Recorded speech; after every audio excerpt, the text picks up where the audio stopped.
Hi, welcome back to Mrs. Thompson's classroom. Today we're going to talk about radical equations and how to solve them. A radical equation is one that has radicals in it, so square roots, cube roots, fraction exponents. So we're going to begin with our first example here, and we have 2x equals x plus 1, square root of x plus 1. Now, in order to undo this square root, I'm going to square it.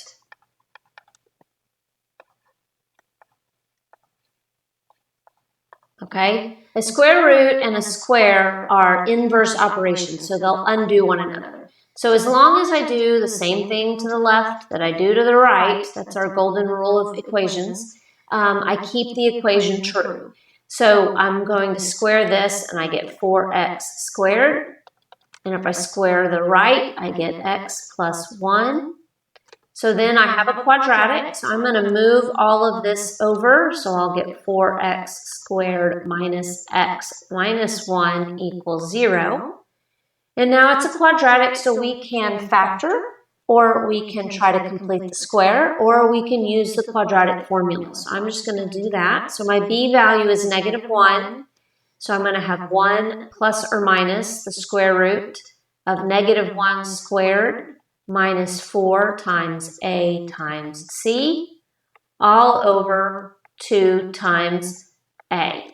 Okay, so this is our a, our b, and our c.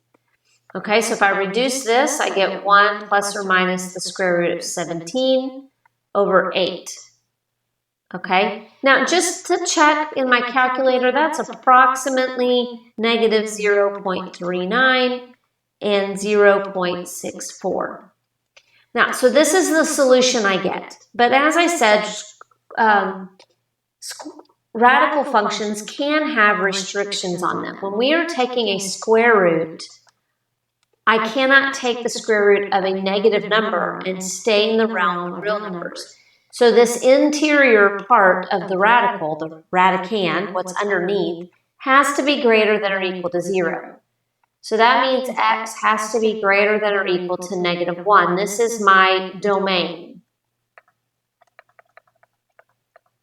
Okay, so I check both of those decimal approximations, and they are both greater than or equal to negative 1. So my solution is both answers. And I'm going to write them as the square root of 17 because that is precise. If I use these decimals, that's just an approximation. Okay, so the process is we're going to get this square root by itself. We're going to square it to undo the radical, and then solve the equation that we get. And then, of course, just like with our rational equations, we're going to check it at the end to make sure the answers we get are in the domain of the original equation. Okay, so let's do another one. Now this one is different because I have 2 square roots.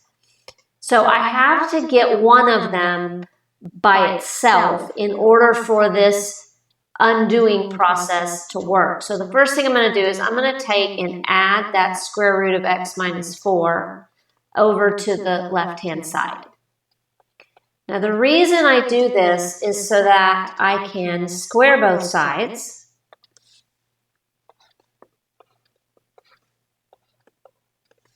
And on the right-hand side, this now becomes x plus 8. The square root nicely went away for me. Now on the left-hand side, I'm squaring this, so that's like multiplying it by itself. So I have to be real careful and FOIL this. Okay? So my first is 3 times 3, which is 9.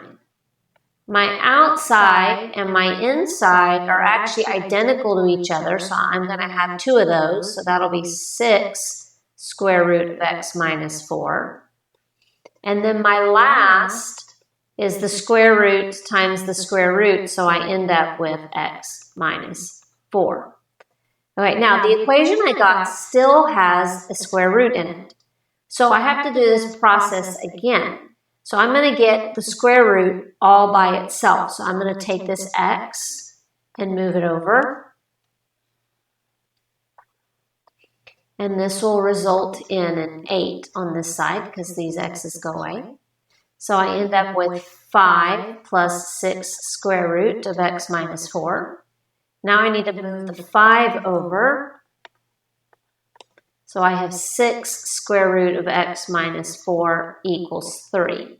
So now there's no more addition and subtraction.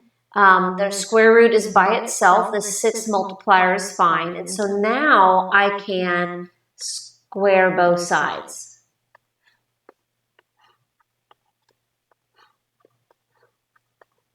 Okay, and when I do that, I end up with 36 times x minus 4 equals 9.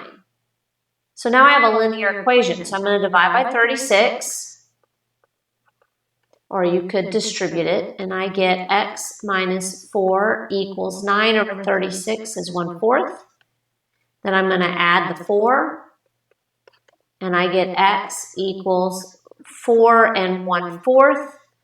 So we prefer really to either write that as 4.25 or as an improper fraction, that would be 17/4. You can write it any of those 3 ways.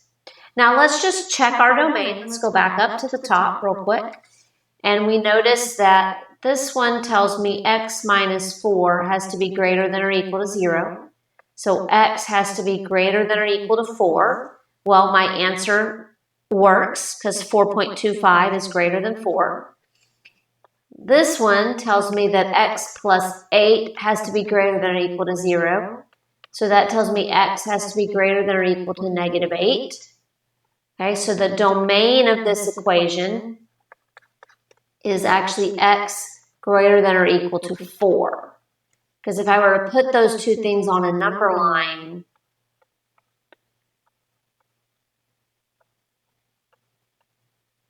the overlap where they're both true is when I'm greater than or equal to 4. And the answer I got works, so this is my solution. Okay? All right, let's try one more. So now this one doesn't have a square root. It has a fraction exponent, but a 2/3 power is actually the same thing. The denominator becomes the root, and the numerator becomes the power. Okay, so you could think about it this way. But also, to undo something to the 2/3, what I would do is I would raise it to the 3/2.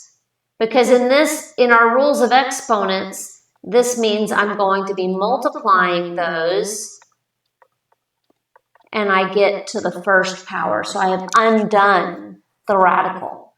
But our objective is the same. We need to solve for x. So the first thing I want to do is get this exponent by itself. So I'm going to take and add the 10 to the other side. Then I'm going to divide by 3.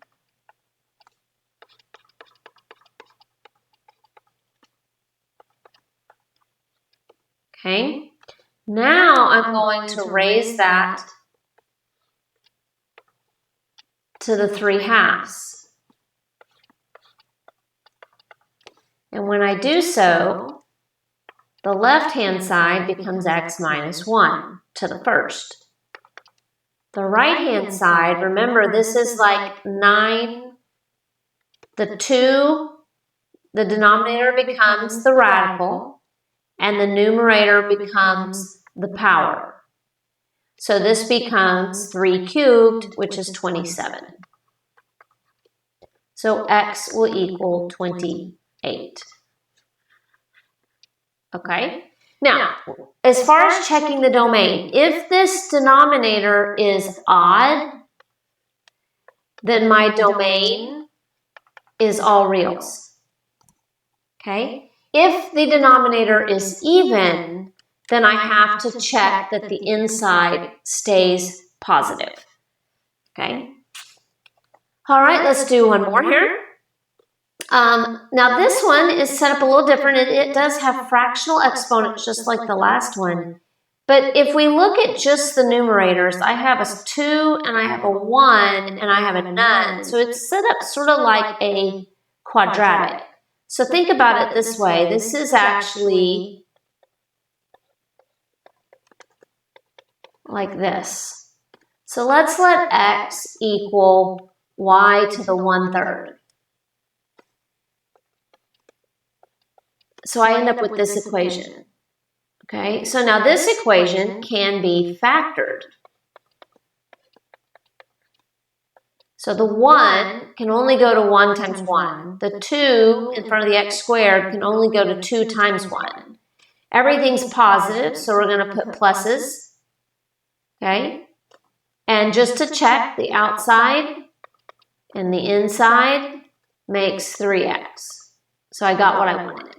So now I have 2x plus 1 equals 0, or x plus 1 equals 0. So my answers are -1/2 or -1.